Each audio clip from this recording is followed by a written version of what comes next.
And, you know, I know there are a lot of complicated legal questions that are likely to arise. There are a lot of nuances that are built into the legal arguments that we've presented, but I think it's important to offer a personal perspective to give you a sense of my motivation and my understanding of how this is impacting lives and how it's impacting communities. I am the son of two very proud public servants. My mom was a career public school teacher, and my father was one of the longest serving federal prosecutors in the state of New Mexico. And one of my earliest memories as a child is waking up in the middle of the night, hearing something in the kitchen. The house was dark, and I remember going into the kitchen as a child, and there was only one light on in the house, and it was a light over the kitchen table. And it was my dad, and he was preparing for trial. I didn't understand what that meant. I didn't really understand what the work was. And it wasn't until many years later that I followed in his footsteps as a prosecutor, that I had some sense of the obligation and some sense of why someone would choose to commit themselves to others. And I hold that memory in my heart, and I think about it every single day, because what I hear in Washington, D.C., from the president and from Elon Musk and from others is a language that is stripped of any humanity.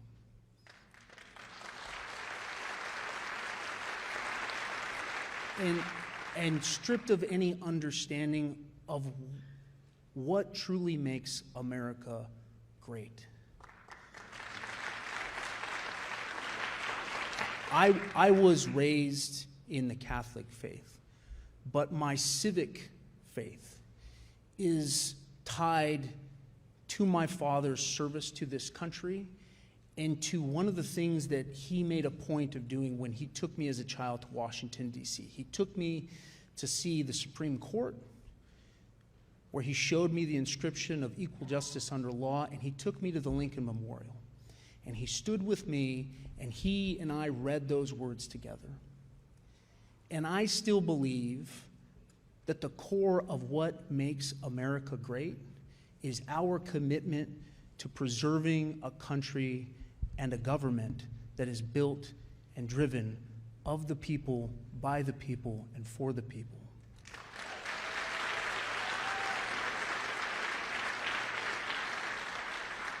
And what also makes this country great is the notion that we go about our work trying to find the better angels of our nature, and that we do so with malice towards none and with charity for all. It is the generosity of the American spirit. It is the hope. It is everything that my father committed his entire life to doing in service of others. He is not a sucker. He is not a fool. His service to his fellow man and to his country is profoundly meaningful. He was raised in a generation that was specifically called by their president to ask not what their country could do for them, but what they could do for their country. And when he went to work every single day to try and help people, to try and protect people, to try and lift people up and find justice in our courtrooms, he didn't ask anybody if they were a Republican, and he didn't ask anybody if they were a Democrat. He was an American serving others. That's what this country is about. And he is not alone in that. People that spend their lives trying to study diseases or look for cures for cancer or provide some pathway for veterans trying to recover. These are public servants. We don't ask them if they're Republicans or Democrats. We don't demean what they do. We don't degrade who they are. We respect the service. We respect the commitment, the shared commitment that we all have to one another. And look, I understand, as the Attorney General referenced, that not everyone agrees with the actions that we've taken. And as a former federal prosecutor and a federal employee, I can tell you I have been in so many meetings that I wished I could have a greater voice on the impact of a dollar spent, or the efficacy of a policy decision, or making government effective and smart and impactful. But you don't do that through chaos and disorder. You don't do that with mindless destruction of federal agencies. And you don't do that by disrespecting and dehumanizing America's public servants. You just don't do it.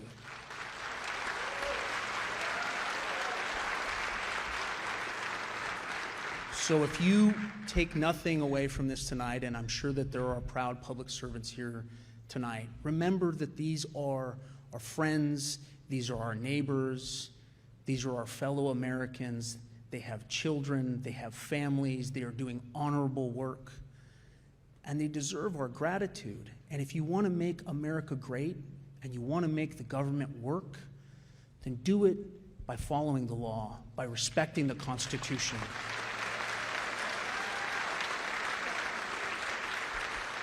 Do it in a way that brings all of us together and rediscover what makes this country truly exceptional. Thank you.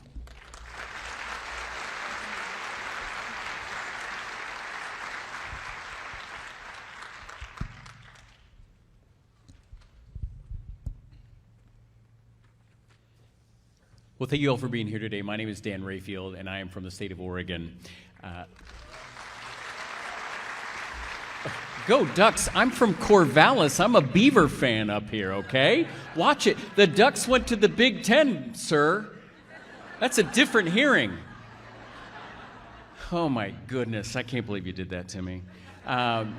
Last night, as I came from Oregon, I was, not University of Oregon, but as I flew down, I was sitting in an airport, and what was incredibly important to me was to put my phone on and try and listen into what happened last night, the State of the Union.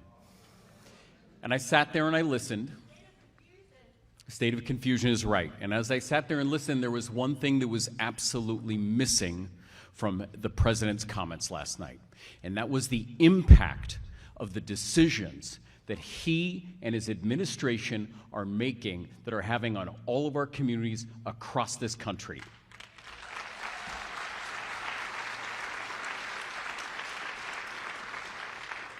And that's why I found it incredibly important that as a team of Democratic attorneys general, we are going around this country to listen to you. Because if the president is unwilling to listen to you and how these things are impacting our communities, our public services, there's public safety, we will do it for him, and we will travel this country to be able to listen to you. And that's why it was so important to be here today.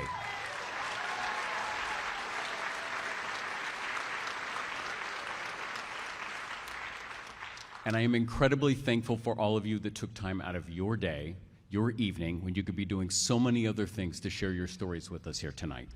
So as we dive into this important discussion, I want to take a moment to emphasize something that is absolutely central to this issue. The president does not have unilateral power to simply disregard Congress's decisions, to dismantle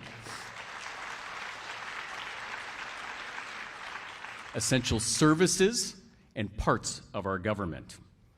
The Constitution is clear.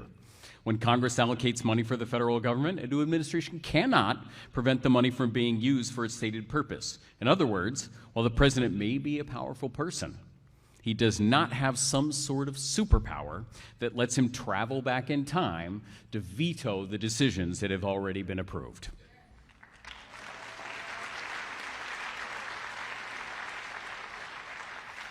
And that's the whole point here.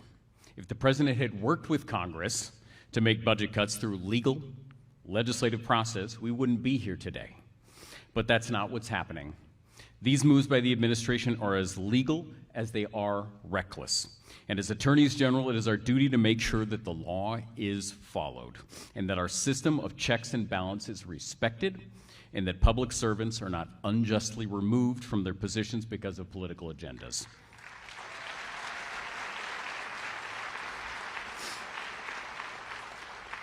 Across this country, from Oregon to Arizona to New York, over the past month, we have witnessed a disturbing pattern of federal workers being fired, pushed out, or silenced.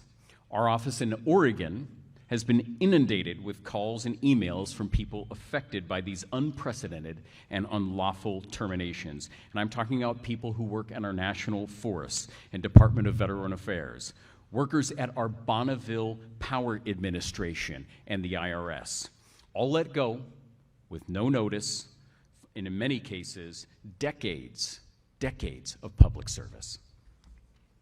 The stories we're hearing in Oregon are heartbreaking.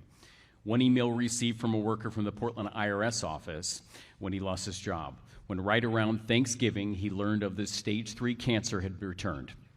Then just 1 week after President Trump's inauguration, on January 26th, he received his fork in the road letter that essentially said he could resign or risk being downsized, that's right, downsized, out of a job. He chose to continue working and underwent his cancer surgery on February 3rd. 2 weeks later, while still recovering from this life-saving procedure, he was fired. What happened to him is careless, it's inhumane, and as he said to us, to tell devoted civil servants without any proof that their performance is inadequate is an injustice and it is illegal.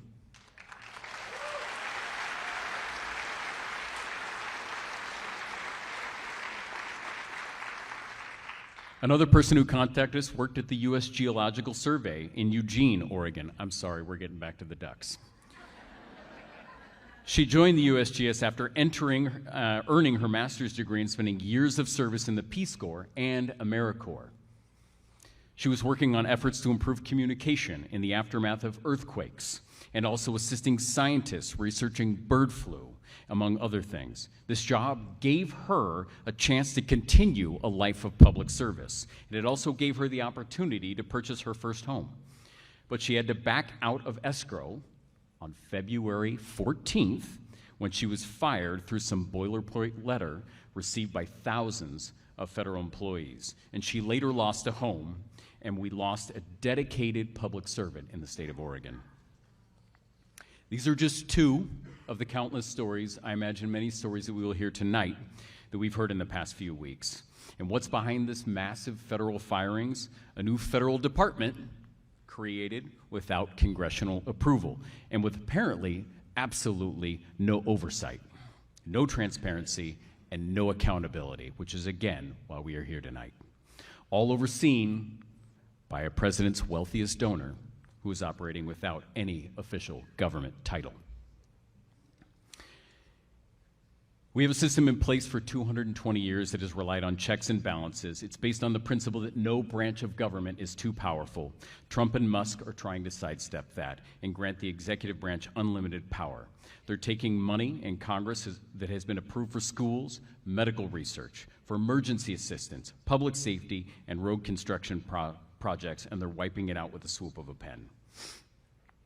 Thank you again for being here tonight. I am proud to be here representing the Oregonians, and I'm proud to be invited here by Attorney General Mayes.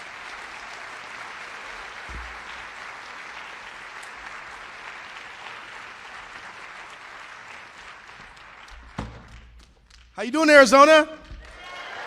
It's good to see everybody. We got a lot of Arizonans, Americans here tonight because you care so much about our great country. You may be wondering, why would an attorney general from Oregon, New Mexico, and Minnesota get on an airplane, come all the way here to be with you tonight? And the real reason is we all love Kris Mayes.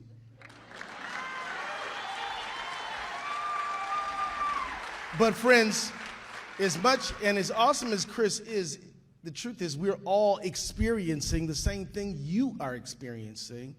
And tonight is your night. We want to hear from you. I want to tell you, there's a quote from a guy named Abraham Lincoln. I don't know if you've ever heard of this dude, but Abraham Lincoln said, in this age, in this country, public sentiment is everything. With it, nothing can fail. Against it, nothing can succeed.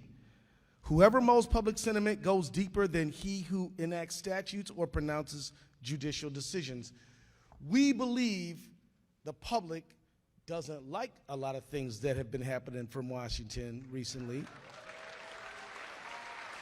And we believe that if you have a chance to tell your truth, to listen to your neighbors, you just might get up there on that microphone and tell your own story. You just might, get out there and reach out to somebody who lives in your building, lives on your block. That is so critically important. There's an African proverb that says, when the strong person walks in the room, all backs straighten. And you know what it means? It means that we all can get courage from each other.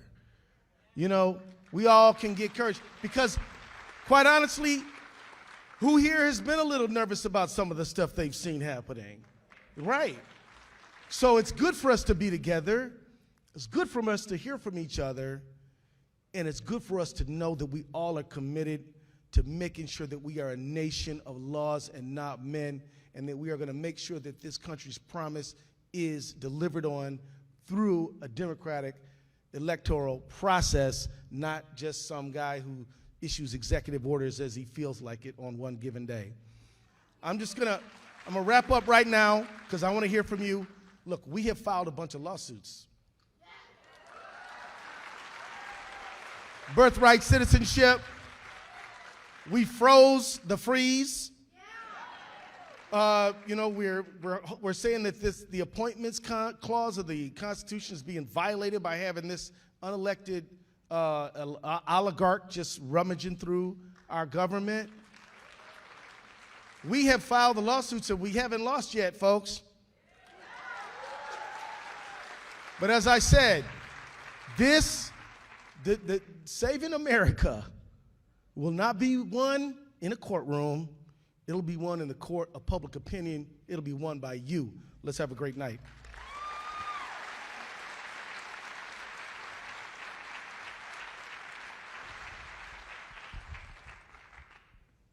All right, let's get started. Uh-oh, a little feedback. We're going to start, and I'm going to call 3 people up at a time. And Sophia here has the microphone. So we're going to start with Kristen Frey. So Kristen, could you come forward?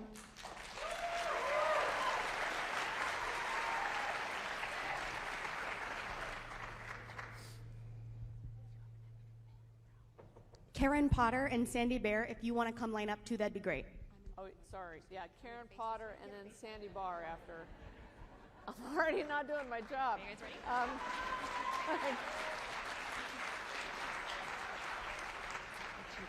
Hello, my name is Kristen, and until last week, I worked with vets at the Phoenix VA. I work as a music therapist with veterans who have unique medical challenges, TBI, polytrauma, PTSD, Agent Orange exposure, and for many years, the VA has embraced innovative treatments, such as recreational therapy and creative arts therapy. I'm a board-certified music therapist. I use music all over the VA, with veterans in inpatient and outpatient settings, the hospital, hospice, substance use disorders, and long-term care. I use music to treat pain, depression, anxiety, learn new coping skills, and help veterans adapt to civilian life. It was my dream job, and it was something that I worked over 20 years to achieve. I was heartbroken to receive an email on Monday, February 24th, that said I was terminated immediately. That meant that not only could veterans no longer access the services I provided, but I could not follow my own code of ethics, providing termination services to the veterans. Normally, when you end music therapy, you're supposed to give them recommendations, give them suggestions, encourage them to set their own goals to interact with music on their own. But these veterans, some of whom are very fragile, were unable to have that closure, which puts them at risk for depression, anxiety, or even suicidal ideation.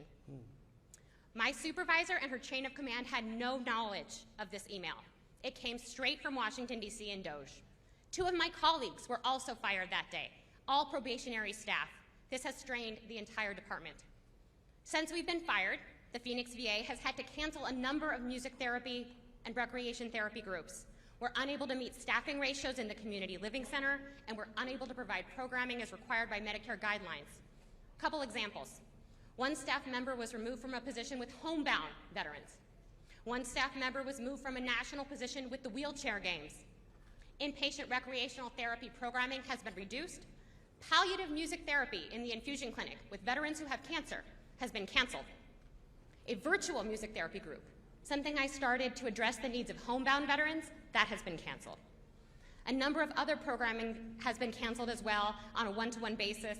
Hopefully it will return, like therapeutic guitar, a music ensemble, and other programs. In total, last week, 84 veterans did not get to go to their music or recreation therapy appointments. 84. These senseless cuts are hurting real people. It's shameful that we aren't supporting the women and men who volunteer to serve in the military, and it's shameful that we are not providing the care they deserve. Thank you for your support. Thank you.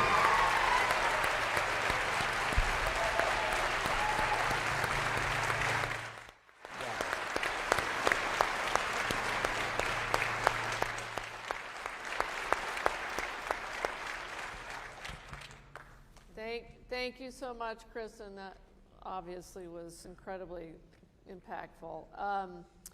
Next up, we have Karen Potter from SWEEP. Karen. Thank you all so much. Good evening, and thank you for being here tonight. My name is Karen Potter. I'm a proud Arizona native, a new mom, and the wife of a dedicated firefighter. I've also served currently as the Arizona representative for the Southwest Energy Efficiency Project, or SWEEP, a nonprofit dedicated to helping everyday Arizonans save money on their utility bills while building a stronger state economy through the hard work of energy efficiency. So tonight, I'm here to talk about why that matters and why the devastating impact of these federal freezes are already having on customers every day. Since the COVID-19 pandemic, Arizonans have watched their cost of living skyrocket, especially their utility bills. So maybe just for a moment, let's just do a very short poll. Raise your hand if you feel that your energy bills have gone up in the last 5 years. I think that speaks for itself. So one of the most effective ways we can ease this burden is through energy efficiency. It is more than just a cost-saving measure. It is a powerful tool for improving our daily lives. It means using less energy to achieve the same results, whether it's keeping our homes cool, cooking meals, or powering essential devices. By making our homes more energy efficient, families can cut their utility bills, reduce pollution, and enjoy safer, more comfortable living conditions. But the benefits go beyond individual households, as energy efficiency can lead to a cleaner air, a stronger power grid, and a more resilient future for all. But despite all of these benefits, and despite of the clear data-driven history of energy efficiency since the 1970s, the freezes are having a devastating impact, and many programs from the Inflation Reduction Act and the bipartisan infrastructure law are now currently placed on hold until further notice. So these funding freezes are creating barriers for advancing vital programs that help homeowners and communities adopt energy-efficient technologies. For many, these programs are key to reducing energy costs and improving their home comfort. A delay in funding has led to missed opportunities to weatherize homes, install energy-saving appliances, and upgrade heating and cooling systems. So thanks to what the Inflation Reduction Act has made available for tax credits, already more than 46,000 Arizona households have been able to improve the value of their home by adding insulation, repairing ducts, and duct and air sealing, replacing outdated windows, and installing electric heat pumps. However, if these freezes continue, homeowners will have less opportunities to increase the value of their homes while contributing to the local economy. So let's talk about the economy next. Small contracting businesses were set to have a major boom from these programs, with the energy efficiency industry already rising to more than 40,000 strong across the state of Arizona. However, these jobs, I'll just say, these jobs do not require a college degree and they allow people to support their families without a four-year university education, of which there are very few opportunities like that today. So without these resources, more and more contractors will continue to lose their jobs, and unfortunately, many in Arizona already have. Even though they have participated and were hired to do these jobs specifically for these programs, unfortunately, they're out of luck. And since the 1970s, the Arizona Weatherization Assistance Program has helped more than 20,000 income-eligible households weatherize their homes and make their homes more safe and secure. And thanks to the bipartisan infrastructure law, weatherization has been extended, and since 2022, thousands of homes have been able to weatherize their homes, making them healthy, secure, and more energy efficient. So if these freezes continue, more than 800 households this year will be left vulnerable to indoor heat-related illness and even heat-related death due to lack of proper cooling equipment in their home. Weatherization contractors and practitioners were ready to help these families prepare for Arizona's extreme summer heat, but now that critical work, as we're fast approaching the hot summer months, is on hold until further notice. So I will just say, in a state where overnight temperatures are remaining above 100 degrees, air conditioning is not a luxury, it is a human right, and it is a lifeline.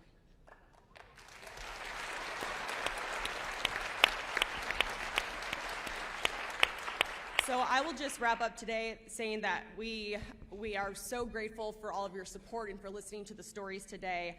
So we believe now is the time to act. We must restore and expand these resources and ensure that every Arizonan, no matter their income and no matter where they live, has access to the benefits of these life-saving programs. Thank you for your time.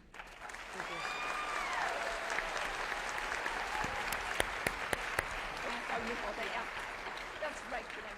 All right, before Sandy starts, we're going to have next up Jessica Leach, and then Dr. Jill Gibson and Dr. Steve Brown. Go ahead, Sandy. Good evening. My name is Sandy Barr. I use she, her pronouns, and I'm the director for Sierra Club's Grand Canyon chapter, which is the Arizona chapter. I've lived in Arizona most of my life. I love Arizona. I love the lands. I love the people.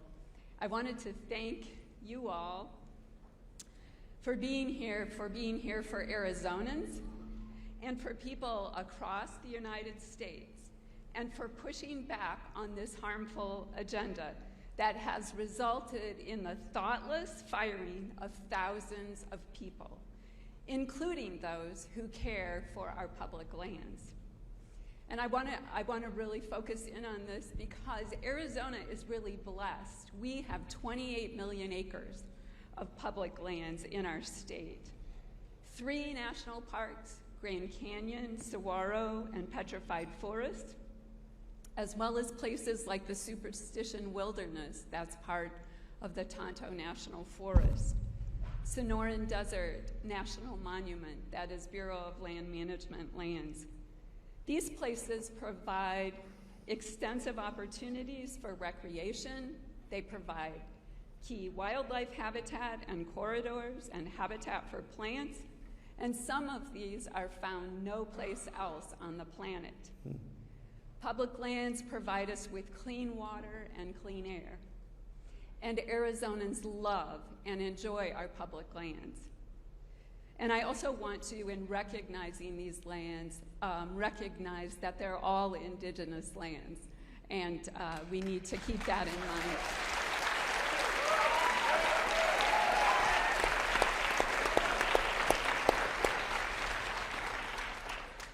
These lands are under threat due to actions by the Trump administration, including the firing of thousands of public lands workers who care for public lands and the people who visit them. At Grand Canyon, which is one of 22 national park units we have in Arizona, it's been reported already that the lines are double the wait times that they should be at this time of year.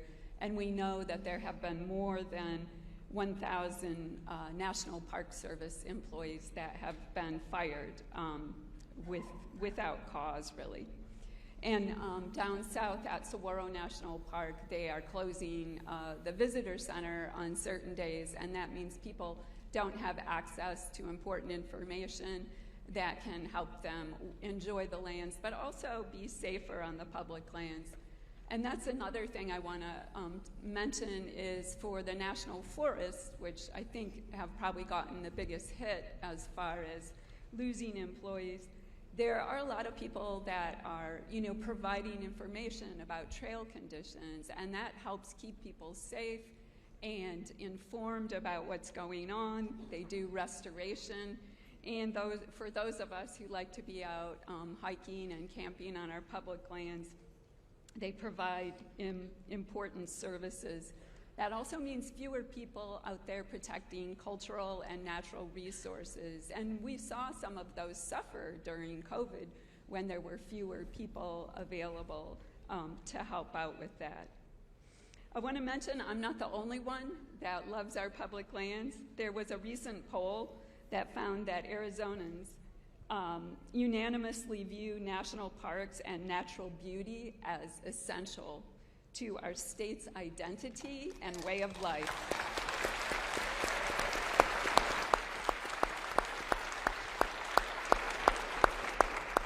They also agree that the government has a responsibility to protect public lands, that indigenous tribes should play a role in protecting and managing ancestral land, and they credit public lands with guaranteeing outdoor recreation. So protection of these lands is important culturally and, recreationally and ecologically, but it's also really important economically. And I wanted to add that as well. These actions that are being taken by this administration are not just unwise relative to our enjoyment and access to the land, they harm our economy. Outdoor recreation generates billions of dollars for the Arizona economy. And in 2023, there were 4.7 million visitors to Grand Canyon National Park alone. They spent $768 million in nearby communities that supported more than 10,000 jobs and $350 million in labor income and about $1 billion in economic output. So these lands are important to our economy. Again, I'm just going to wrap up, and I'm just going to say thank you for being strong, for supporting the lands, for supporting the people, and also for supporting the laws that are supposed to protect both. Thank you. Thank you.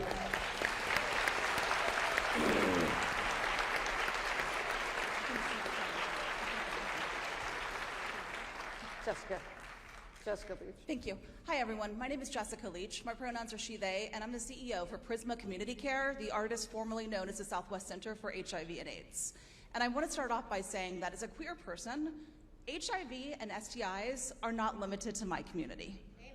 Right? I don't want to ask everyone in the room, to verify that everyone's having sex, but I think it's a pretty safe assumption that 75% of the room probably is. Which means, yes, which means everyone in this room on some level, your communities or you are at risk for HIV and STIs. When the government froze funding, the funding that was provided to us through these grants allowed us to be the largest free HIV and STI tester in Maricopa County. Because realistically speaking, you want to come to us, probably not county, no disrespect to county. And we can also do treatment and prevention on site. We provide vital, necessary primary health care, mental health care. We provide case management and nutrition for low-income individuals living with HIV. All of these things are at risk because we were told that we were focusing on DEI and gender ideology. So in order to serve our clients, our community, not all of whom are queer, we were told that we had to take the very fabric of who we are out of our language. The grants that were written were specific for these communities to ensure that they could be protected so that all communities are protected. What you have done is allowed us to continue our work. 21% of my funding comes from federal grants. It covers 40% of my staff. I've already had to lay off 3 individuals that were vital to our operations. So what I need to ask is that you continue the fight and recognize our communities need you more than ever. Thank you. We will.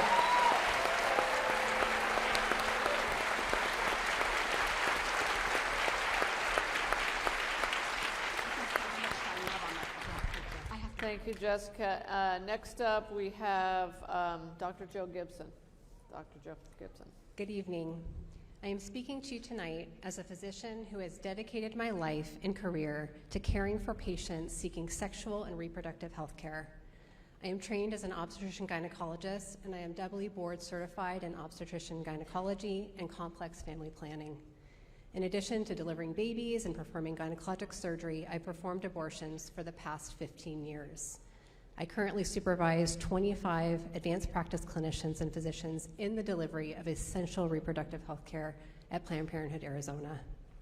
As a physician dedicated to this field, I have weathered the long storm of government interference into my intimate practice of medicine. I have navigated clinically useless rules and regulations, been forced to perform medical actions without any benefits to my patients, and been required to give patients information that I know to be untrue and misleading, all because non-medical politicians touting junk science are dictating how I take care of my patients.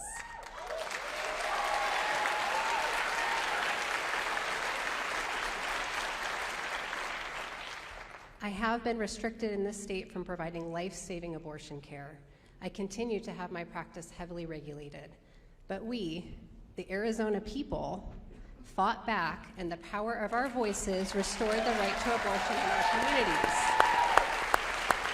And we must continue to resist and double down on our efforts. The onslaught of misinformation, threats, and the propagation of non-evidence-based treatments and therapies coming from the new administration harms our patients and erodes the public's trust in the medical system. Since the election, I have heard patient after patient express fear that they will not be able to access care that they know to be critical to their current and future well-being. I took care of a patient last week who was crying, panicked about her access to contraception.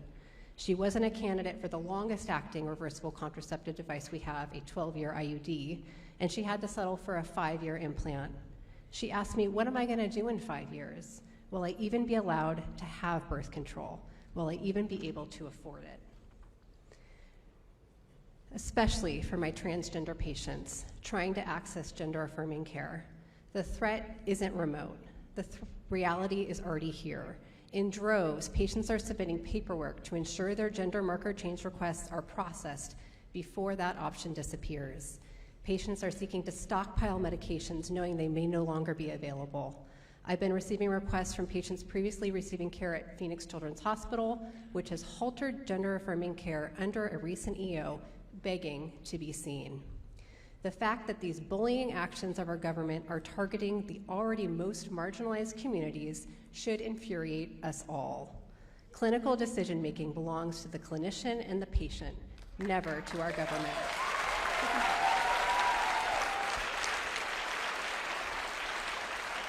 The threats to our immigrant community and the deterrent effect they pose is also particularly heartbreaking. Patients will not seek care when they fear that their health and personal data may be accessed by those who are seeking to deport them. I am thinking of an immigrant patient from South America, a person who is a mom trying to take care of her children, who was violated multiple times making her way to the United States. She needed an abortion as a result of her rapes. Everyone deserves dignified health care and to live with dignity.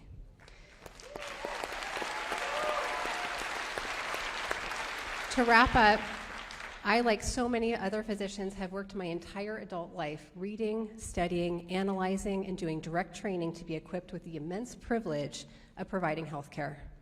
Imagine my dismay when I, along with so many colleagues, was forced to hastily download clinical guidelines and literature from the CDC website before these trusted resources were removed. These are guidelines that help physicians navigate different medical conditions to find the most appropriate birth control method. These guidelines provide treatment algorithms for STIs. How are literal facts being canceled? Why is evidence-based literature being censored? What a disgrace to have the knowledge and the training and the skills to improve the health and lives of our communities and to not be able to do so at the direction of politicians. The medical community cannot tolerate this unacceptable interference. Our patients' lives depend on our resistance. Thank you.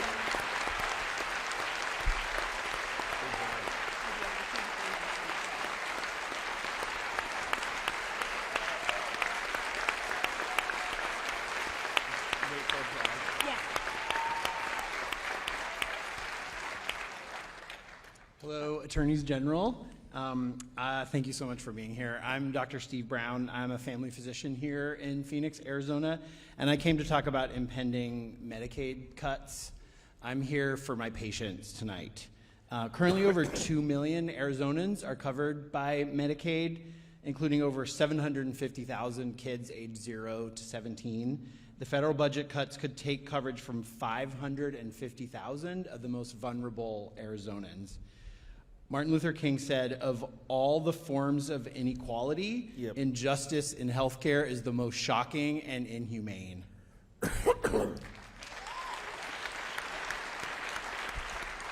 I take care of people from age day 1 to age 100, and 1/3 of my patients are covered by Medicaid, which we call access here in Arizona. Losing coverage for many Arizonans will make our state less healthy. It'll put our rural and safety net hospitals at risk, like the Attorney General said earlier. I could tell you dozens of stories, but I'm just going to choose 2 to tell you tonight. Last week, I heard from one of my patients, Mrs. B, who takes care of her husband, Mr. B, who's debilitated from a stroke. He's also my patient. I share this story with their permission. Mrs. B has breast cancer, which has metastasized to her bones. It's still treatable, but recently she had to tell me that she lost her access insurance and will have to put her cancer treatment on hold. Obviously, that adds to her stress to deal with all the insurance issues. And so how many similar stories would there be like this if we took healthcare away from more people? And now I'll tell you a success story. Last week I saw a newborn baby, 3 days old, with her mom and dad, who were both first-time parents. The baby was having trouble gaining weight in the first few days, and I was worried. So I talked to the mom and dad, and we came up with a plan, including following up in 2 days. And they came back in later. The baby had gained weight. She did great. The parents were absolutely beaming. But I wondered what would happen if that baby didn't have the insurance coverage to be seen by a family physician at a vulnerable time in her life. So I really appreciate you being here, listening to these stories, putting names and faces and voices to all these amazing people that are here to call attention to the unjust and inhumane action, including changes that will strip away health care from people that need it most. Thank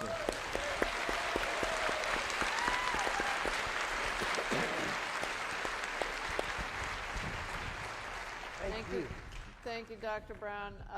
Next up, we have Dr. Michael Robert, the superintendent for Osborne School District, Violeta Ramos and Felipe Carranza, both from the Osborne School District.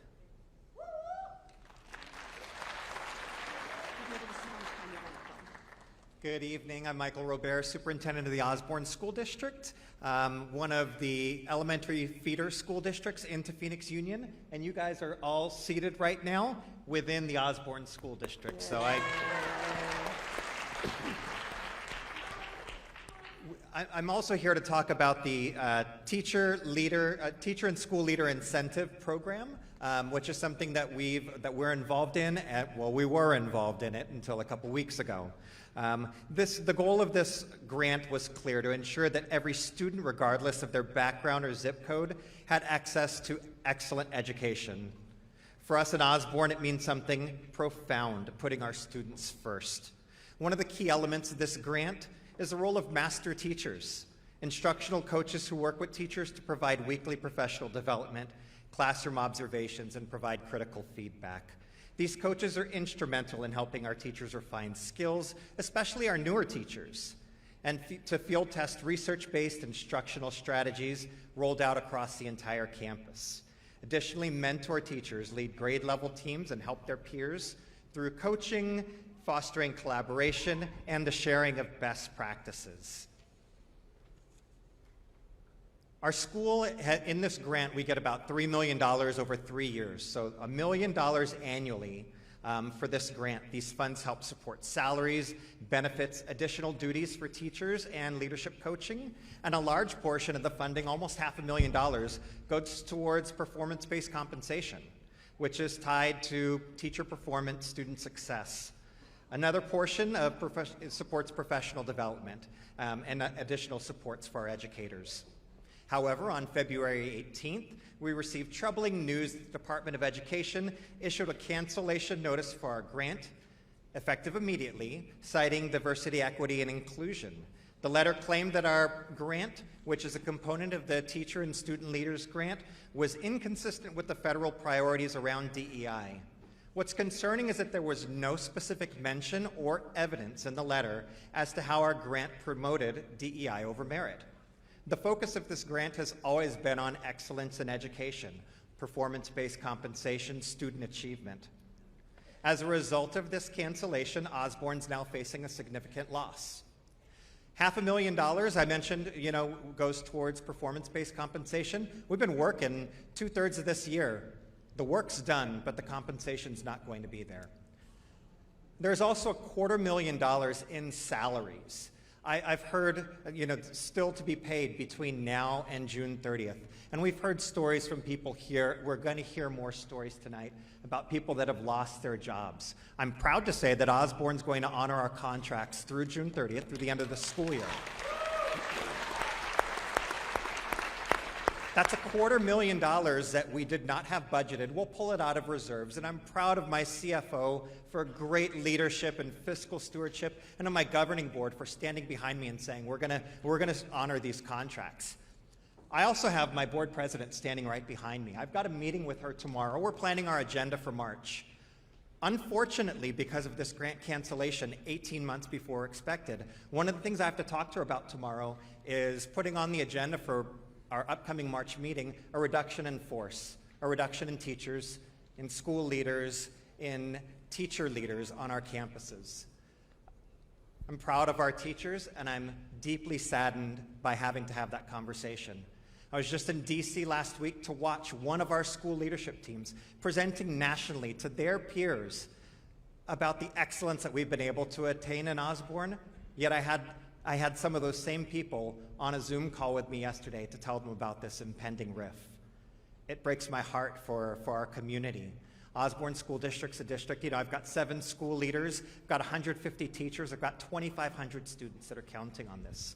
I used that time in DC to reach out and visit representative senators across the aisle, both chambers, both sides of the aisle, to remind them that their authority is being usurped. They allocated these funds, and you guys are standing up for process. Please continue to do that. I'm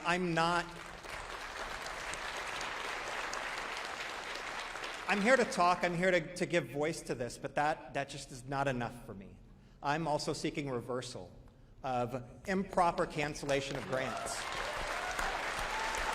So I've got 2 other members from my district who are going to be able to talk about that impact directly and on the families and on our kids. So thank you guys for being in support of communities and children.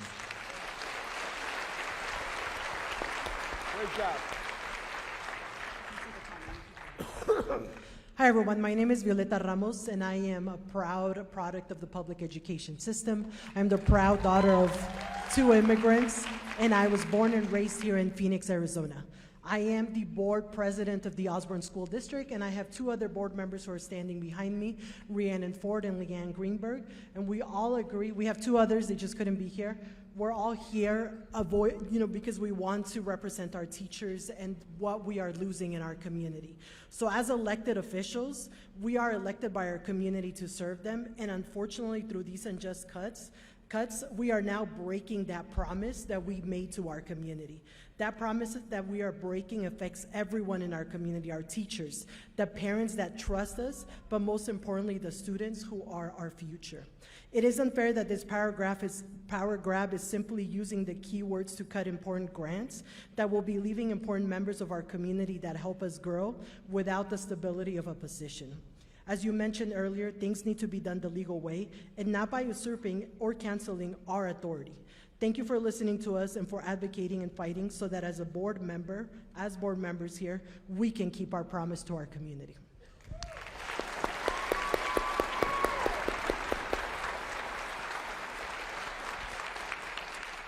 Good evening.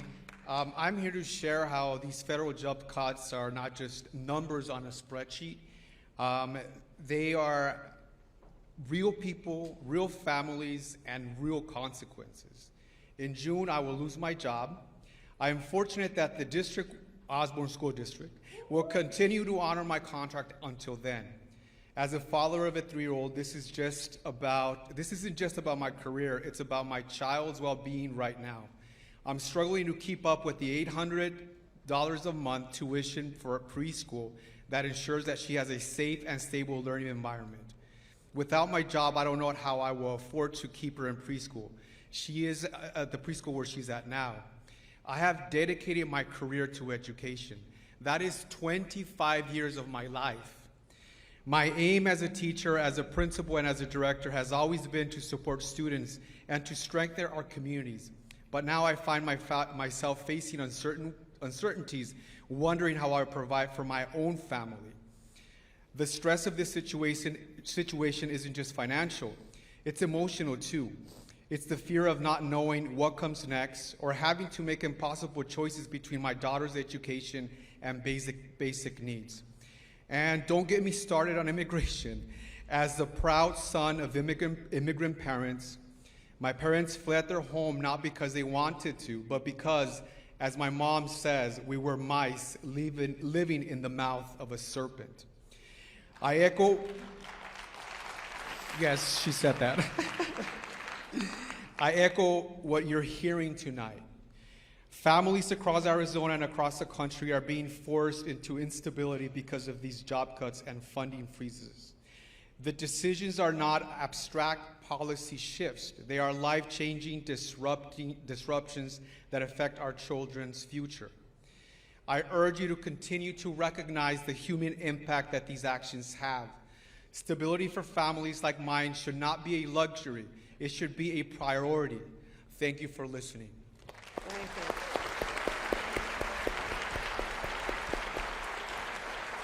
Thank you. Thank you, Felipe. Next up, we have Liza Merrill and Elise Guidas and Adrian Udarbe. So, Liza, here we go. And then Elise.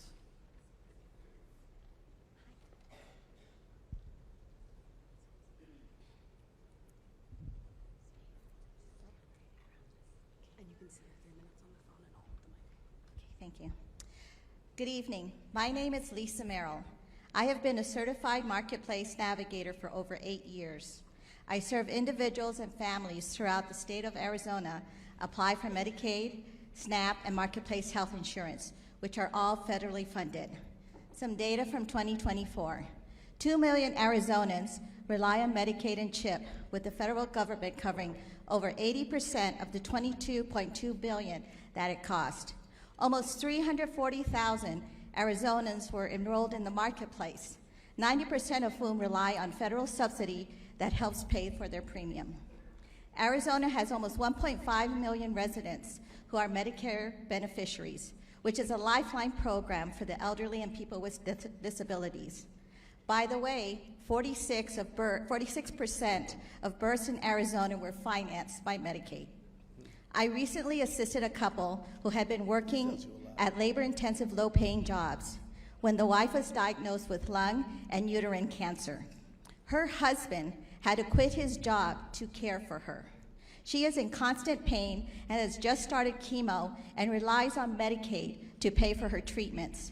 she still greets me with the most beautiful smile. Some of the families I serve have special needs children, are single parents, or are taking care of elderly parents. One of the hardest things to do is to tell an elder that her Social Security income is $20 over the Medicare income limit. Her income barely covers the rent, let alone food. So we try to find other resources, but even those are quickly becoming scarce. We've assisted families who sought asylum after helping the U.S. government fight wars in their lands. They were interpreters, lawyers, and doctors. It was too dangerous for them to stay in their countries, so we gave them safe harbor. Federally funded programs gave these individuals and families a chance to rebuild their lives on this continent. Medicare, Medicaid, and SNAP are among the social services Congress and DOGE aim to cut to benefit the wealthiest 1%. These programs are the safety nets for working families and eventually for their fired federal employees. Just like all Americans, the individuals and families do not want handouts. What they want is a hand up, so they can work and continue to provide for themselves and their families. They want to be able to eat, have a safe place to live, and have access to equitable and affordable health care. These are some of the basic needs that everyone should have, and not just a chosen few. Isn't this what the American dream is all about? AGs Mayes, Torrez, Elson, and Rayfield, we, the people of Arizona, ask that y'all stop the calculated, cruel, and intentional dismantling of the programs that support and assist the most vulnerable members of our communities. We are here to speak because people have been suffering. People will needlessly die. We need your help. Thank you.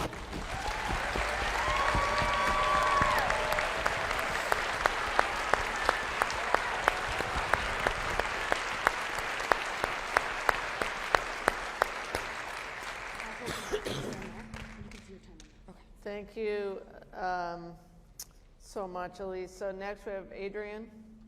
Adrian? No, I'm Elise. Oh, you're Elise. Yeah. I'm sorry. That was okay. Sorry about that. That was wise. Okay. Go ahead. Hi. Thank you all for being here. My name is Elise Gaitis, and I'm executive director of a nonprofit called Activate Food Arizona. We offer community-based food solutions in rural, urban, and tribal communities throughout the state. In the Valley, we're most known for our fleet of mobile produce markets called Farm Express, which provide reliable access to affordable fruits and vegetables at over 35 unique selling locations in the Valley each month. Our markets serve more than 12,000 Arizonans a year with healthy produce from farms across Arizona as well as in the surrounding border states and Mexico. I'll briefly share how these freezes have impacted our work from two perspectives, from mine and our partners' ability to operate our businesses, and also from our customers' ability to access the foods that they need for themselves and their families. Administratively, several grants that we've relied on and planned on for the next year have been terminated, which has caused me to not only change program plans and put critical food initiatives on hold. It eventually could obviously mean layoffs for my organization as funding resource for food programs become more and more scarce. A lot of our funding partners are going to foundations and they're inundated, and there's only so few dollars that they have to give out anyway. So our pool of funds is getting smaller and smaller and smaller. The food that we sell to community comes from local food hubs, which aggregate from small-scale farmers throughout Arizona. In the last 12 hours, 2 of our direct suppliers have told me that their businesses will go under if these freezes aren't lifted pretty imminently. If they close, it'll have catastrophic consequences for the 60 or so family farms that they source from, but it's also gonna cut off our food supply for local food economy entirely for our markets. Of course, the closing of these businesses goes far beyond a few people losing their jobs or few acres that have food already in the ground going to waste. Which in and of itself is terrible, but it would have ripple effects on the countless other businesses and community members, including my own. Farmers make their crop plans in alignment with the USDA funds, meaning that there's already food in the ground that would have been paid for using the funding now frozen by the federal government. Without those dollars, the farmers are out the costs associated with planting and growing, and are certainly out the cost and the sales that they'll get back from the food that they would sell. In our community, our customers are rationing their food dollars and their SNAP benefits for fear the current administration will cut off their benefits entirely. Regulars of mine have told us that they're too afraid to get the foods that they need and are foregoing basic food staples in case their benefits are cut off next month. We're talking about seniors and families already experiencing significant financial barriers and food access issues. Our markets are very affordable and they do offer some relief to our customers, but they're pretty much useless if our customers can't access them or won't use their benefits to get the foods that they need. At sites where we provide access to food for patients enrolled in a diabetes prevention program, we've seen drastic dips in our sales, mostly because those customers are too afraid to come shop with us on the bus. Sometimes clinic staff are shopping for them and discreetly getting the food to the families. Other times they've just completely fallen off the radar because they fear an ICE raid at any moment. These patients already experience food insecurity and low income and have very few resources outside of our food programs, so their absence from our services is going to have detrimental effects to their health and well-being. I am setting up alert protocols, I'm handing out Know Your Rights cards, but it all feels futile. I can't convince my customers that it's safe to shop when it's not.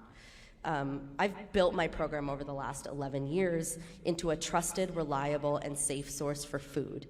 We've built lasting relationships with the community, our neighbors, who rely on us to feed their families and give them choices in an already limited food environment. What is happening is heartless and it's cruel and will have catastrophic consequences for the families that we serve and for our organization for years to come. Thank you so much for listening.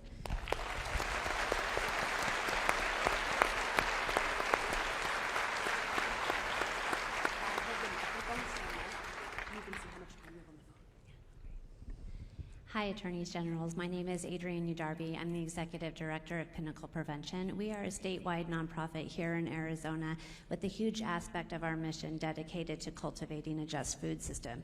I am so fortunate to work with partners like Elise, farmers, food insecure folks all across Arizona to make sure that our farmers are getting the good food that they grow to the folks that need it the most.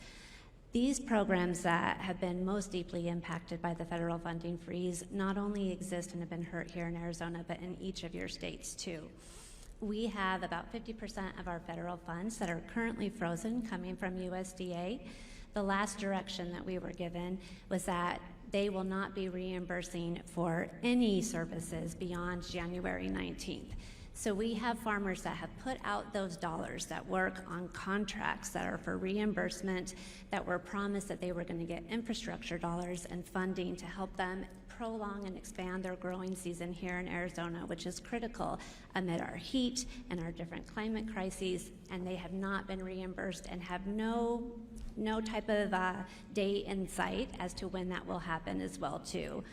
These programs not only help to generate revenue for farmers, but they also are ensuring that folks who are the most food insecure get access to those good foods. And so for every month that passes, we are out $500,000 in revenue to our farmers. That's also $500,000 in food that goes back to community members as well too. I have been fielding numerous calls from farmers that are operating in the red and are this close to having to close down their farm businesses. This funding freeze not only impacts those that are participating in federal food assistance programs, but all of us, because food is a fundamental human right, and we need to eat every single day to survive. And if we don't have a robust local food system that's here to support us and help us, it impacts us all, and we're all going to be feeling it when we go to pay for our food and rising food costs. We already are today.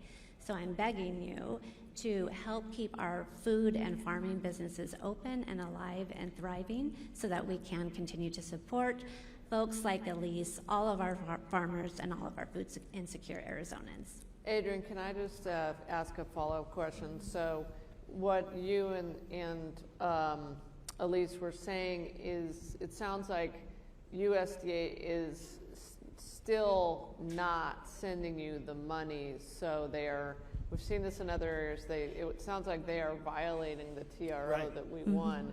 This is important information We've seen, and we've had to go back into court twice now, I guess, guys, to get what's called a motion to compel.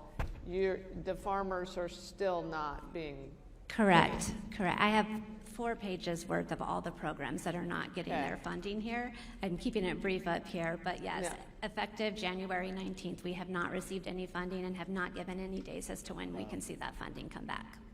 Okay, thank you. Appreciate that. Very important. Okay.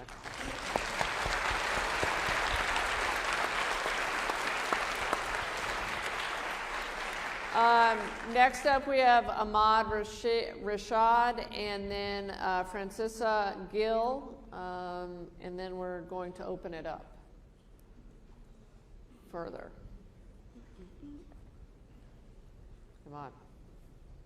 I'll hold the mic for you and then you see the Good evening, everyone, and the Attorney General and your colleagues and all the citizens here. My name is Ahmad Rashad Bahaduri. I am the co-founder and vice president of the Afghan Tucson community. I drove from Tucson to meet you guys here, and as a former SIV holder, I want to make it a little clear. SIV is a special immigrant visa for people who serve with U.S. Army and State Department overseas. I want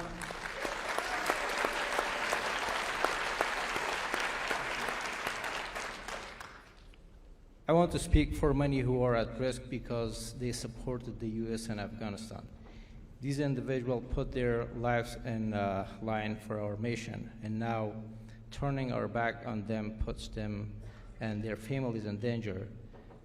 They are being targeted for their affiliation with the U.S., and we must honor the promise we made to them.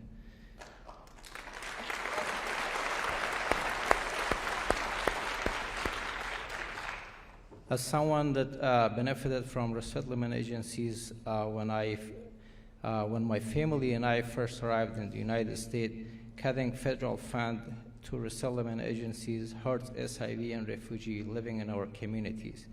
These agencies provide essential services like food, housing, medical care, and help with funding, job, and school for their children. Without this support, these families are left in a difficult, certain situation. The funding cuts have shattered the dreams of those who fled violence and persecution, trusting that America would offer them safety and fresh starts. These refugees have already risked everything to escape danger, and now they are being told that the only hope of surviving in safety in the United States is no longer an option for them. Breaking our promise to those who serve with us and those that are in need goes against the values that America stands for. We must stand by those who stood with us and keep our word to those that are suffering from the situation. Thank you.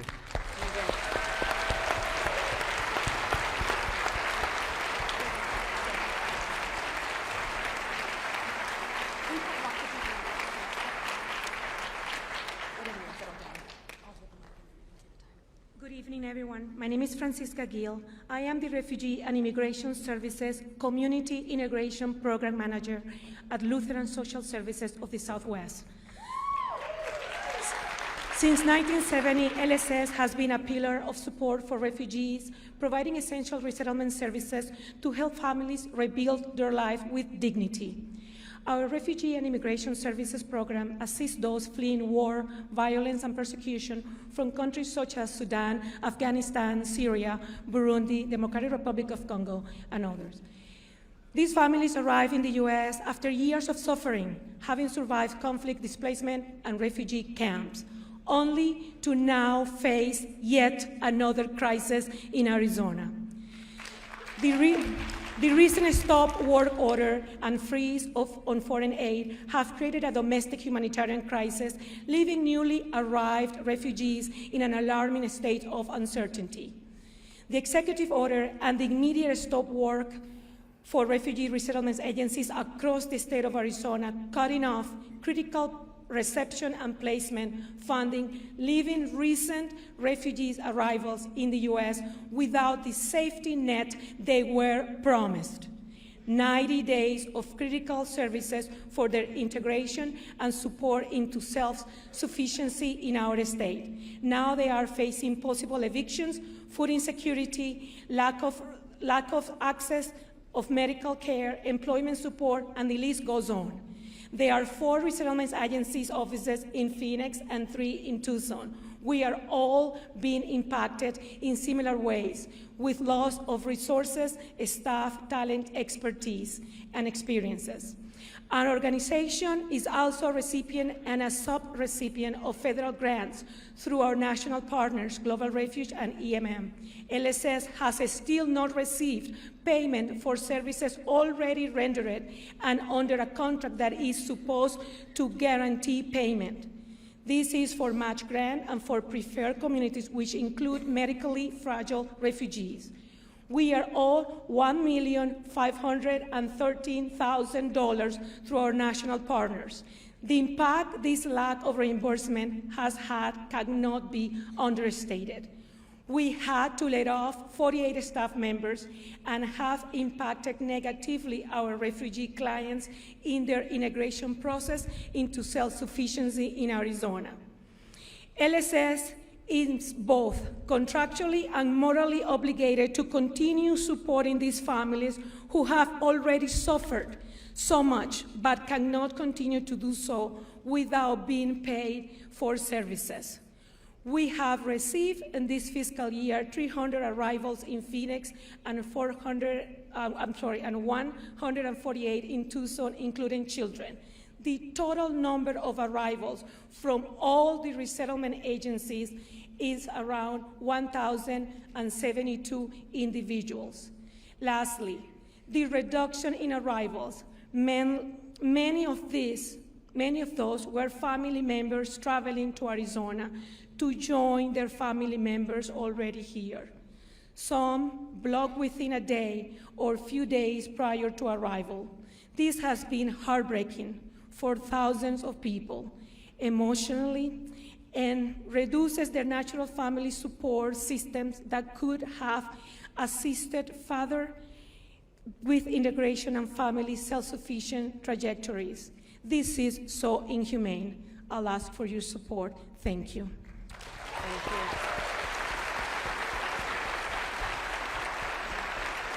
Thank you, Francisca. And I think I heard you say you just had to lay off 48 employees. Is that correct? Yes. Okay, because of this. All right. All the resettlement agencies in Arizona are going through the same. Okay. Whether I'm still here fighting the good fight with all of you. Thank you. Right on. Thank you. All right. Next up, we have Tim Cox, then Brent Fine, and then Paul Russell. So come on forward, Tim, Brent, and Paul.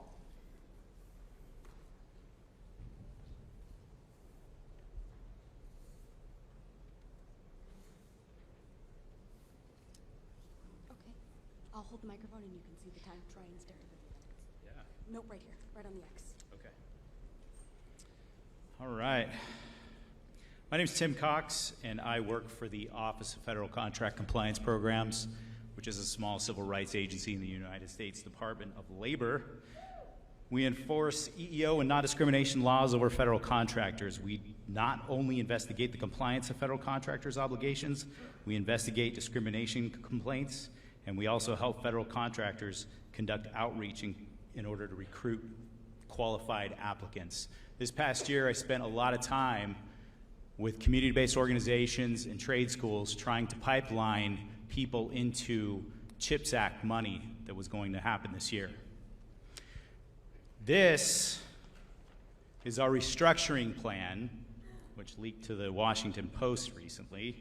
OFCCP is to be cut by 90%, which will close 50 field offices and eliminate 429 jobs.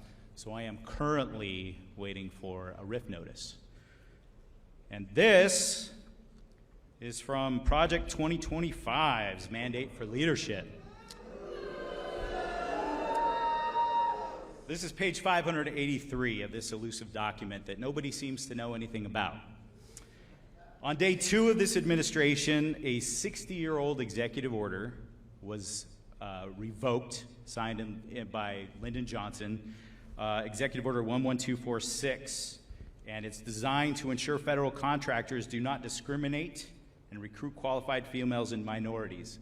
We do enforce 2 statutes for individuals with disabilities and veterans. So my issue is with veterans, but these cuts will most certainly have a ripple effect.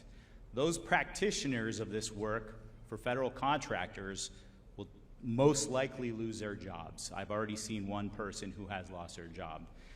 Those companies that propped up to maintain legal and consultation help for these federal contractors, these people will go out of business. So this will have a ripple effect of thousands of jobs. But most of all, this affects job seekers. It affects employees that work for federal contractors and 2 of our most vulnerable populations, which are individuals with disabilities and veterans, which I am one. And yes, thank you. For those who don't know, OFCCP is the only federal agency that takes complaints of discrimination from veterans. And this is reducing our agency down to nothing. Some people may have heard that there is an agency that was just reduced down to 1 person, a political appointee today. Senator Kelly wrote a letter to OPM earlier this week, and in his letter he stated that nearly 6,000 veterans have already lost their jobs and been terminated from federal service at an unprecedented rate, and will all enter the civilian workforce with less protections. And while this blueprint strives to eliminate OFCCP, of course, they're just bringing it down to the bottom levels to where it's essentially going to be ineffective. And so, while my time is limited, I just wanted to say this. This isn't subjective. This is evidence. This is evidence. In less than 2 months, this administration has proved itself to be the most anti-veteran administration ever. Thank you for your time.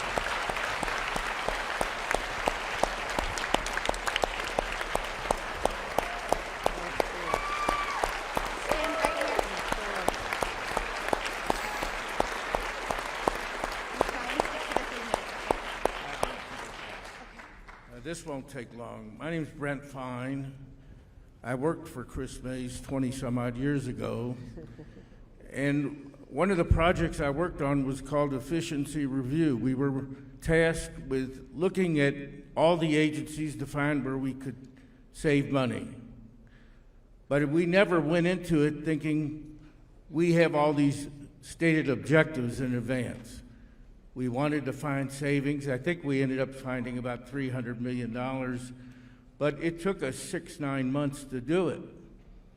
And it was it was a good process to do it. And then we presented it, and no one ever thought that they were going to do it all by executive order.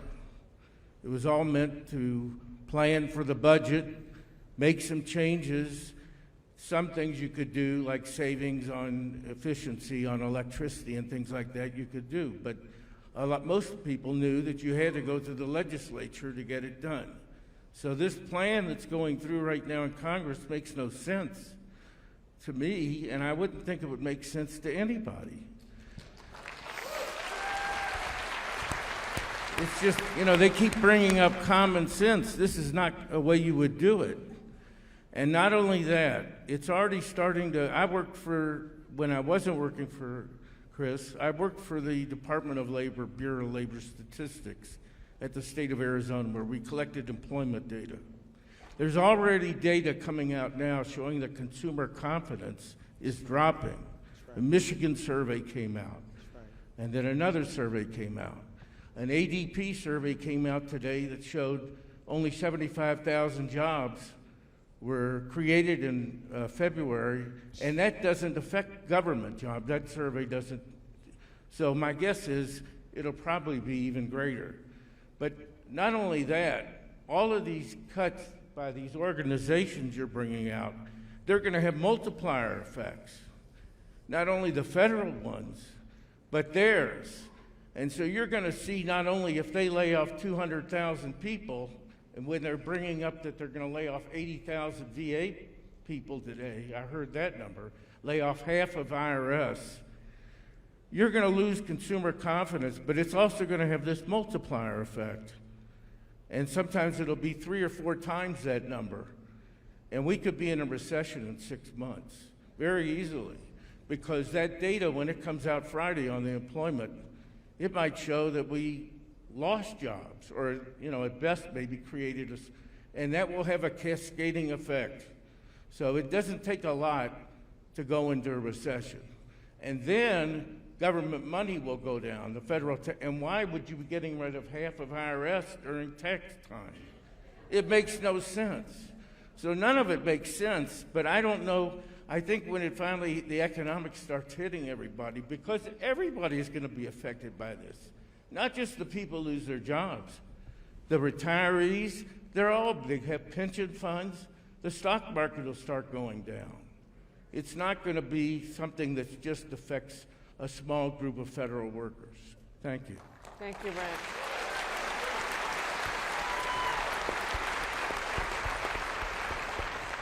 Again, thank you for this opportunity.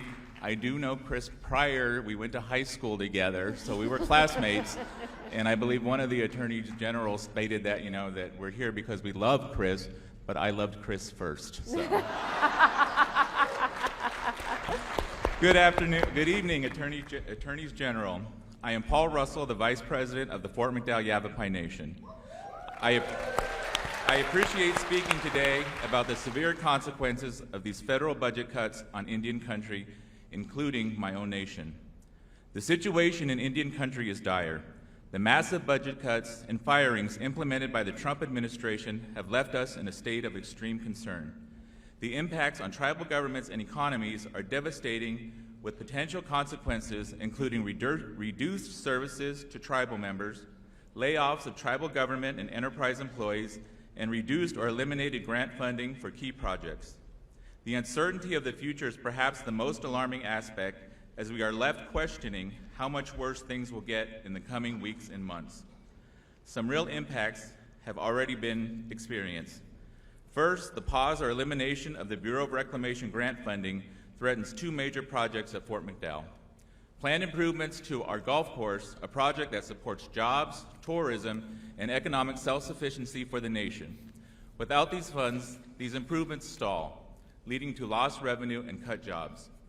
Critical well rehabilitation at our Fort McDowell Tribal Farm, which provides revenue to our nation and economic opportunity for our people. Without federal support, we risk losing farmland productivity, which will impact revenue for our community. These cuts stifle our ability to be self-reliant and violate the federal government's trust responsibilities to honor tribal economic development. Second, closing 3 Bureau of Indian Affairs offices in Arizona, including the Western Region office in Phoenix, will directly harm Fort McDowell.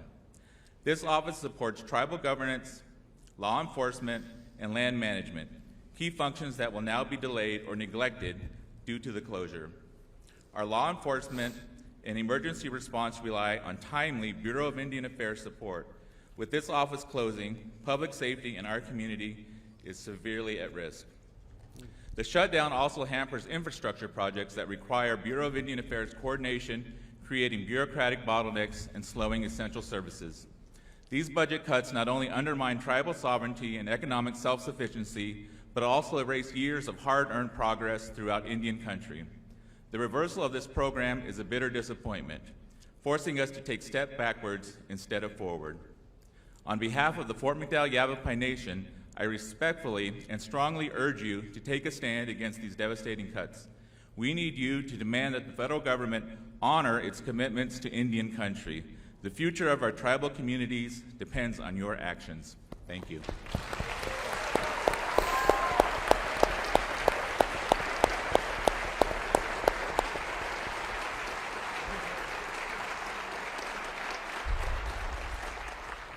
Thank you, Mr. Chairman.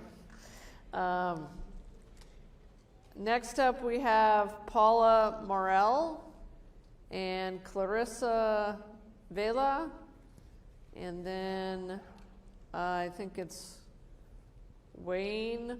Yeah, Wayne. Barionada. Totally butchered that, I'm sure. But Paula, Clarissa, and I think it's Wayne or Wade. All right. Just try and stick to the 3 minutes, and I'll hold the microphone. Good evening. I am a citizen, a veteran of the United States Air Force, and a concerned mother, and thank you. I wanted to also say thank you to the first speaker who was here on behalf of VA employees. The VA saved my life. I received a phone call from my son, who is a federal employee, also a veteran, assigned to Guantanamo Bay, Cuba, regarding one of his friends here in Arizona, a veteran and federal employee fired from CISA, and I'd like to read this. My name is PJ. I'm here in support of our family friend, Kyle, and a federal employee, like him, who have found themselves in similar situations. Kyle is a disabled combat veteran, a federal employee with perfect performance ratings, who had recently accepted a promotion. He transferred from DOD to CISA, and 2 weeks ago, Kyle was wrongfully and unjustifiably fired after 5 years of federal employment by Elon Musk's so-called Department of Government Efficiency, or DOGE. He was fired without cause or forewarning. His supervisor wasn't even notified he had been fired and wasn't aware of this action until Kyle informed him that he had received the email. Kyle has been a faithful public servant who has devoted his life to upholding the Constitution and protecting the safeties and freedoms of Americans. He should not have been on probation, and he should not have been fired. If Trump and Musk can do this to Kyle, who will be next? My son, like Kyle, is a veteran and federal employee with 10 years service. My son recently accepted a promotion that required him to pick up his family, sell his house and vehicle, and relocate to Guantanamo Bay, Cuba. He too was placed on probation because of the promotion. Fortunately, his probation ended back in October 2024. But who can guarantee that the firings won't later impact my son and others like him? Currently, my son is receiving daily harassing emails from DOGE demanding that he resign, demanding that he respond with 5 things he did at work this week. And as a mother, I am tormented knowing that my son and his family have sacrificed so much by accepting the assignment on Gitmo, only to be subjected to relentless harassment by the government he serves. This president and his billionaire buddy, we must stand up for these federal employees. We must fight for them to be reinstated to their jobs, and we must ensure that the felon in the White House respects the laws of the land. Thank you.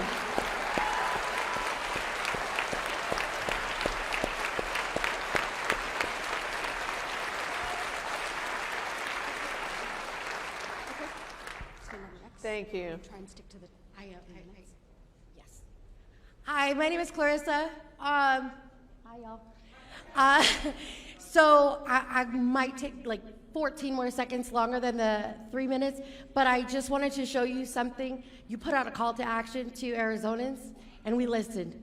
So on here, I had this laminated. It cost me a lot of money. This is a 43-foot roll, and it has all of the things that you asked for that your constituents wanted you to know about. So I would roll it out, but they asked me not to, so I'll respect that. But there's a lot. From DOGE to healthcare to everything. I would love to let you keep it, but we love to put it up at all of the protests or rallies, whatever they want to call them. So, but I would love for us to take a picture with it. And for all the people who were there yesterday, can you please wave your hands and let them know? Yes! You put out a call to action and we're responding. Sorry. Okay. My name is Clarissa Vela, and I am a part of Profit First, the Profit First Project. We are a nonprofit organization. We have a lot to say because I got a big mouth. I am an Arizona proud Latina of the Osborne School District. I'm college educated. I'm currently studying for the paralegal professional thing. So if you guys could please put in a good word for me with the bar, that'd be great. I probably don't need the mic, I'm really loud. So I'm just gonna read you this. It says, a lot of us are here because we are angry, and I just want to remind Republican elected officials that we will remember these unhumanitarian political career-ending policies at the midterms and the primaries. Hey, let her cook. A lot of us are here because we're worried for the future for ourselves, our parents, grandparents, and families. We fear for the future and education of our children, especially those like my son with special needs. We worry about our LGBTQIA+ and trans friends as they are being targeted, harassed, and murdered for simply choosing to be themselves. We're here today for a myriad of reasons, not just immigration and dreamers. We are here to remind people that unless you are indigenous, you are an immigrant, no matter how many generations your family has been here. We're here today for all of those Americans who rely on the soon-to-be gutted socialist government programs like Medicare, Medicaid, SNAP, TANF, WIC, Social Security, VA benefits, cancer research, reproductive freedom, DDD, IEPs, DEI, the Department of Education, NOAA, the SAVE program, USAID, AID, and women's voting rights, all being currently dismantled by Donald John Trump. And I would like to just point out that immigrants and dreamers pay taxes at a higher tax rate than Americans, collectively paying almost $100 billion a year into programs that most Americans rely on, but they are not eligible to benefit from, all whilst Donald Trump and his sugar daddy, Elon Musk, pay zero in federal taxes while profiting and grifting off the backs of hardworking Americans, immigrants, and dreamers. We're here for career civil servants and American soldiers who are being fired en masse for simply holding strong to their oath to the Constitution and the American people. We are here for Capitol Police officers and first responders who have lost confidence in the law and our justice system, who now suffer from PTSD and harassment after being attacked by violent, treasonous insurrectionists on January 6, 2021, now pardoned by the insurrectionist-in-chief, Donald John Trump. We're here for local police who are being forcefully mandated to separate families. Their job is to serve and protect, not discriminate and deport. We are here for 92% of black women who voted for democracy. We are here for black and brown people who are still being targeted as criminals in America, while there are literally entire television networks dedicated to white-on-white crime. We are here for black and brown people who are only included in the conversation when people talk about us as laborers, but we are more than just our labor. We are doctors, we are lawyers, we are scientists, we are engineers, we are nurses, teachers, senators, Supreme Court justices, and even future presidents and presidentas. We are more than your crop pickers, your housekeepers, and your baby machines. In closing, I just want to take a minute. Let me turn around right here. So in closing, I just wanted to take a second to speak directly to MAGA. We are all going to suffer from the consequences of these actions. And I personally want to welcome you to peacefully and non-violently protest alongside with us against all of these issues, because this is bigger than one political party. This will affect us all. It took Hitler 53 days to destroy a democracy. So thank you. So as the proud granddaughter of a World War II veteran and the proud daughter of a Vietnam veteran, I will say this: hold the line.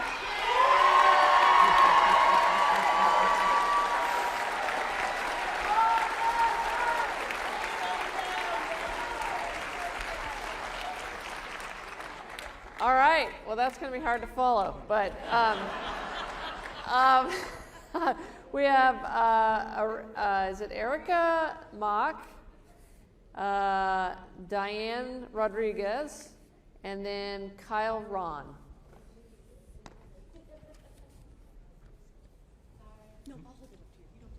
Okay. My name is Wayne Warrington. Apologies, apparently, for my horrible illegible handwriting on my name. Oh, sorry. I am a sustainability and climate action consultant, and I work with organizations across multiple industries, helping them to identify ways to reduce their resource use and plan for the impacts of climate change. Because my work falls within a targeted area of federal oversight, specifically sustainability and climate action, we are experiencing increased scrutiny on our efforts. This scrutiny creates both personal and professional challenges, as well as uncertainty and aggression towards professionals in my field. From a consultant's perspective, I've worked with organizations across multiple sectors for several years, including cultural organizations that rely heavily on philanthropic support, including quite frequently local, state, and federal funding. These institutions all play a vital role in their communities, but they often lack the financial resources to engage in climate action independently. Federal funds, including matching grants, are critical in enabling them to meet sustainability and climate-related goals. The freezing of federal funds and the ongoing firings at the federal level have created an environment of volatility and uncertainty for these organizations. For many cultural organizations, this means struggling to move forward with planned projects or complete projects that are already underway. This instability is compounded by the turbulent nature of administrative decisions, lawsuits, and shifting priorities, making it difficult to navigate long-term planning. This disruption affects more than just these institutions, though. Cultural organizations, from museums and children's centers to zoos and aquariums, are community hubs that foster engagement and education. With the increased economic instability stemming from these federal actions, attendance and participation are at risk. We have seen from previous disruptions, like the COVID-19 pandemic and the 2008 financial crisis, that people experience a reduction in capacity to engage with these organizations because of the uncertainty in their own financial situations. Today, it is federal policies that are creating that uncertainty. Many of the organizations I work with are located in regions highly impacted by climate disruptions, including flooding from heavy precipitation, storm events, and our own known heat. These cultural institutions are not only adapting to their own climate risk, but are essential in educating and supporting their communities in also navigating these challenges. The current federal climate of uncertainty has already started negatively affecting their ability to fulfill this role. I have experienced directly that the federal firings and funding freezes have threatened the stability and effectiveness of organizations that serve all of the members of our community in a variety of ways.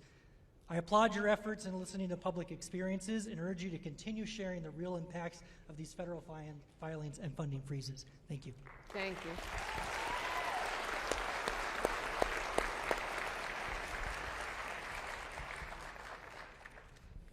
Right on the X. I'll hold the mic and try and stick to the minutes. Buenas tardes, good evening. My name is Erica Mock. I use she, her, ella pronouns, and I'm the Chief External Affairs Officer for Planned Parenthood Advocates of Arizona. I'm here to express our concerns over actions being taken by the federal government against the Medicaid program specifically. This administration, under the advisements of DOGE, is determined to wreak havoc by dismantling the regulatory state. But we are determined to ensure that Arizonans who come to Planned Parenthood health centers can get the care they need when they need it. We're deeply concerned over the dismantling of the nation's Medicaid program, also known as Access, here in our state. If funding for Medicaid is cut, and if the Centers for Medicare and Medicaid Services continue to be targeted, it will be detrimental to our patients and community. Planned Parenthood patients use their Medicaid insurance to access care like cancer screenings, STI testing and treatment, contraceptives, HIV prevention treatment, and much more.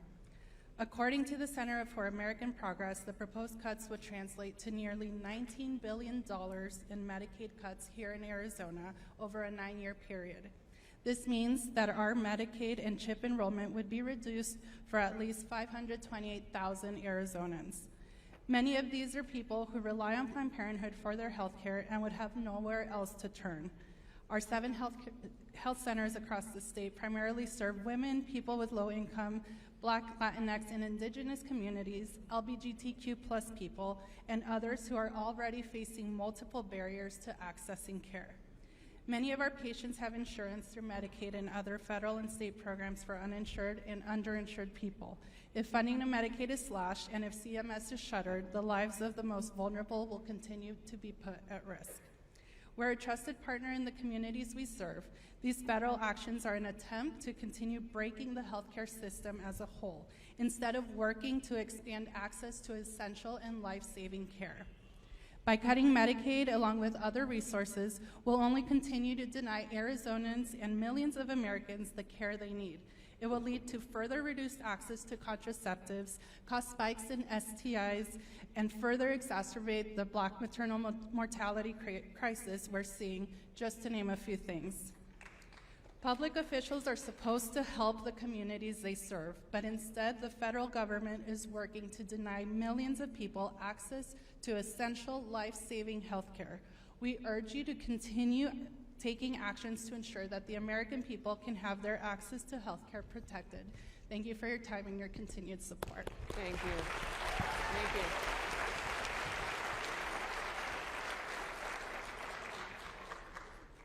I'm speaking for Diane Rodriguez. She had to go home, so I'm speaking in her spot.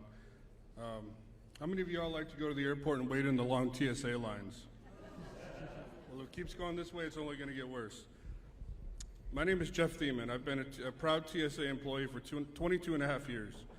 I'm not just an officer. I'm a father of 4 young kids ranging from 6 to 8 years old, and I serve as a local union steward for TSA AFGE 1250, which serves Arizona and Nevada. For our TSA workforce. I stand before you today not just as an employee, but someone whose livelihood and whose family's well-being is directly impacted by the recent budget cuts and firings. These cuts don't just affect numbers on a spreadsheet, they affect real people, people like me, my coworkers, and our families. When staffing is reduced, we aren't just losing colleagues, we're losing part of our support system, the men and women we rely on to keep travelers safe every single day. Fewer officers mean longer lines, increased stress, and greater security risks. That's right. It puts an enormous strain on those of us who remain, forcing us to work under tougher conditions with fewer resources, all while knowing that our own jobs could be next on the line, I'm sorry. As a father, this uncertainty is frightening. I have 4 children who depend on me, not just for financial stability, but for the security that every parent wants to provide. The thought of losing my job or seeing my coworkers struggle to make ends meet is heartbreaking. We've given years, decades in many cases, of service to this country, and we deserve better than to be treated as disposable. We must stand together to push back against these cuts. We must remind decision makers that national security is not something that you cut corners on. The work we do matters, and the people behind the uniforms matter. Let's fight for our jobs, our families, and the safety of the traveling public. Thank you. Thank you.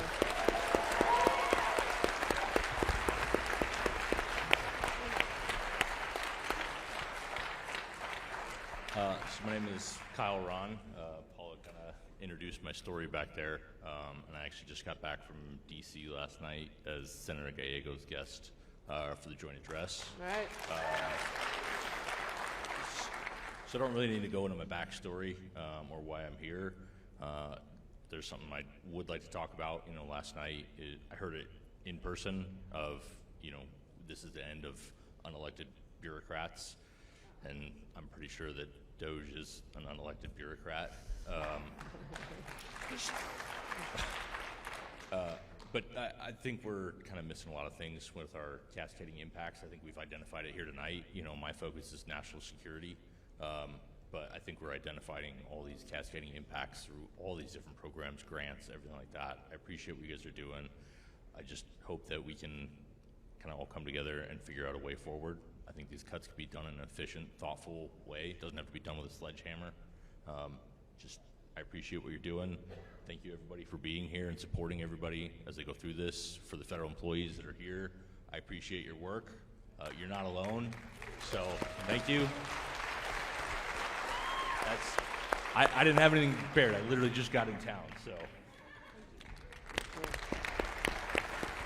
that it? We are running close to the end of time here. Do we have one or two more people who really passionately want to speak? We actually have 100 more people who still want to speak, believe it or not. Sophia, my colleagues, we have enough time for one or two more? Sure. Okay. And then we want to... Yeah, we did start a little bit late. Okay. Well, yep. Okay. All right. Yeah, and as you come forward, please talk louder. So because we've got more people, we're going to shorten up the amount of time. And tell us who you are, and what grant program or what program you're talking about, or where you work. That'd be great. Yeah, 1 minute each. Hi, I'm Michael Pierce. I am a U.S. Army combat medic. Vietnam shows you where my age is. And I've been around. I've seen enough of these budget cuts to know that there's something more serious at work here. And when I hear Department of Government Efficiency, I wonder, where did the U.S. Congress create this department? We have the Office of Management and Budget. We don't have this. It is run by an oligarch who is the richest man in the world. Bernie Sanders tells us that at the president's inauguration, there were 3 of these oligarchs in attendance. Their combined wealth of these 3 people, the combined wealth of just 3 people was greater than the combined wealth of 175 million Americans. That's no democracy to me. That's right. Now, you are doing a great job in the courts fighting this. There is a legal concept called quo warrantis. By whose authority? And I'm sure that that is in your pleadings, this issue. Now, for us, we may have to be called to the streets eventually. I'm not looking forward to it, but we might have to. I am pursuing a second career as a history teacher. The joke is, I teach history, there's no future in it. But I do have a wealth of history to give us ideas for now. And I'm referring to Frederick Douglass, who in another time and another crisis of the United States where the Union was in jeopardy, made the following observation. It is called Frederick Douglass's social equation. Power concedes nothing without a demand. It never did, and it never will. Find out just what any people will quietly submit to, and you have found the measure of injustice and wrong which will be imposed on them. And these conditions, they will continue until they are resisted with either words or blows or with both. The limits of tyrants are prescribed by the endurance of those whom they oppress. And we have to send a clear message to Elon Musk and all the other oligarchs. Here in America, the people rule, and we may not have billions, but we are the people. This is going to be the final comment, and then we'll turn it back over to the AGs for their final comments. I'm so sorry. Okay, go ahead. I'm going to try to be very fast. My name is Dana Strickland, she, her. I'm an Army veteran, and I became a trauma therapist to work specifically with current military veterans and their family members. The cuts to the VA, the Veterans Crisis Line, and disruptions to TRICARE are harming our service members, our veterans, and their families. I am one of the few, if not the only provider in the entire West Valley that specializes in working with survivors of military sexual trauma. One of the only, and the West Valley is huge. On average, the survivors I help have gone through 7 providers before they find me. I am in network with TRICARE and have been since 2019. TRICARE has not paid providers for any services on or since January 1st of this year. They are continuing to give us the runaround with billing, and this means that TRICARE beneficiaries for any kinds of medical, physical, mental health care cannot get services anywhere. Providers are dropping off left and right, and we cannot afford to keep our practices open. We're being faced with potentially laying off our own employees, and I have nowhere. If I close my practice, I have nowhere to send my clients. No one else can work with them.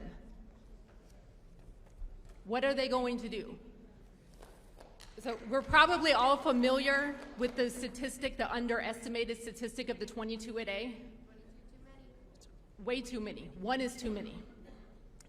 Many veterans they continue their service as federal employees, as law enforcement officers, as first responders, healthcare workers, and teachers. And because of these DOGE firings, the threats of ongoing budget cuts, RFK Jr.'s threats of government wellness farms, no, on top of TRICARE's apparent lack of care and concern about correcting their internal issues, that underestimated 22 a day is only going to go up. These reckless actions are literally going to cost service members and veterans their lives. For providers, it's going to impact our ability to continue to offer any kind of services, and our practices will close. Thank you for that information. Thank you. Thank you. And if anyone else had comments they wrote down, you can give them to me before you leave. Sophia, we want to do one more. I see some passion here. We'll do one more, and then we're gonna. What I want to say is, look, we want to hear your stories. If you have written testimony, I'll stay back, and some of us will stay back and talk to you personally. If you want to talk to me personally, we want your written testimony. If you haven't brought it with you, please email it to aginfo@azag.gov. It's on the flyer outside. It's on the flyer outside, and then we can take your written testimony. So let's do one more. My name is Joshua Abbott. I worked for the USDA until February 13th. From what I understand, I may be getting my job back. I don't know. But what I will tell you, and the young lady who ran the food pantry and for food insecurity, why they're not getting paid is because there's one woman that works at the USDA downtown who processes those payments, and she's not allowed to do so. I left that office. She was the one lady who kept some of the paperwork in line. I was the person who helped underwrite the loans and all the grants to make sure that people in this state, in rural communities, the very people that voted for these people, I'm the one that goes around and makes sure that they get the money. And I'm the one that goes around and makes sure that the money is being properly spent and make sure that they maintain the property and the government's investment, your tax dollars. I was that guy, and I was the first one let go. Now, I'm a 10-point preferred veteran. Not that I give a crap about that, because everybody goes, you're a veteran, you need to be protected. No. There are plenty of people in these organizations throughout the federal government who are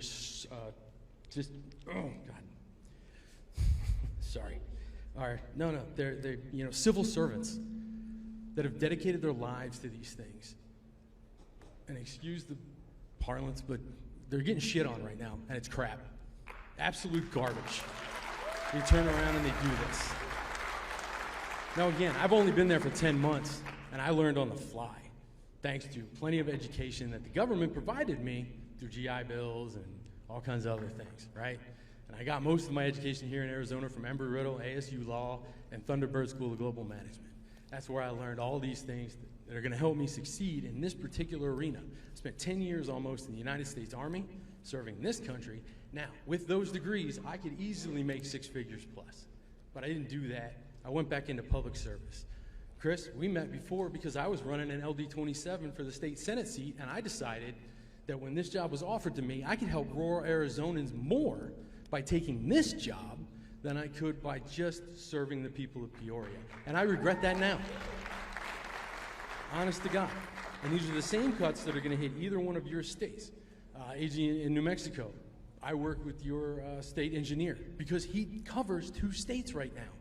Because in the last 2 years, we haven't hired a new engineer for your state. He covers all the USDA projects in your state. And I think they just gave him a little bit of relief right before I walked out the door, or was escorted out the door. So this is going to affect every single one of your states, especially in rural areas, which every single one of your states has. I'd like to thank you for your time. Keep fighting, people. Keep fighting. All right. I hate to do this, but we are going to have to wrap up. Would my colleagues like to just say a few? Well, it's getting dark.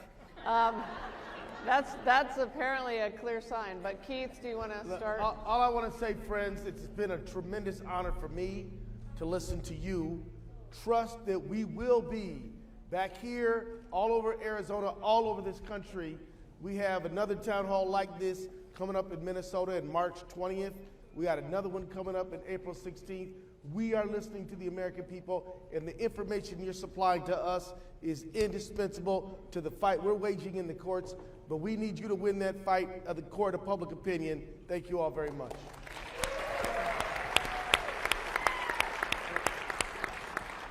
Thank you for taking the time to share your stories and be here tonight with all of us. It's incredibly important. We can't do our jobs without your stories. It's incredibly important. Thank you.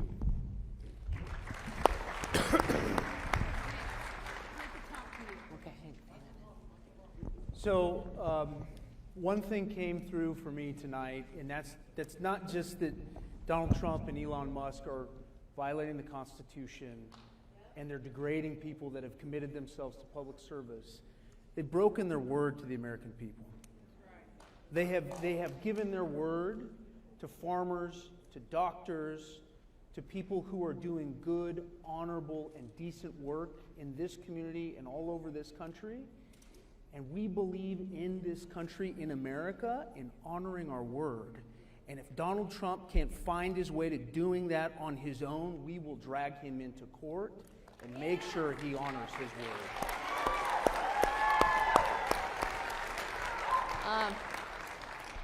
Listen, thank you all for staying so long. Thank you for your indispensable information.